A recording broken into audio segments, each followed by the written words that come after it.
Abdurrahman An-Nasir, seorang pemimpin yang berhasil menghantarkan Andalusia di puncak kejayaannya. Rahasianya, Abdurrahman An-Nasir sadar betul bahwa negeri ini tidak akan pernah besar tanpa pengawalan ulama-ulama agung.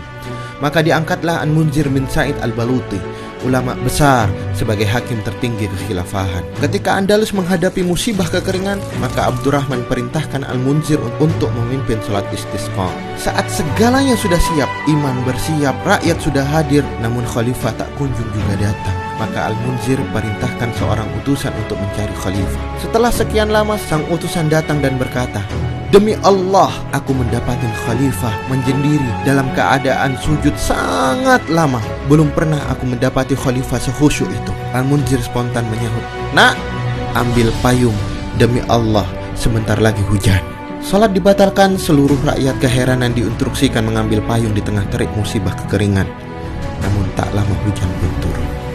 Maka Al-Munzir berkhutbah, "Idza khasya'a jabbarul ard, rahima jabbarus sama." Jika penguasa bumi khusyuk, penguasa langit akan merahmati. Krisis utama kita hari ini bukan ekonomi, bukan hukum, bukan air, bukan pula hujan, tapi keberadaan pemimpin-pemimpin yang soleh.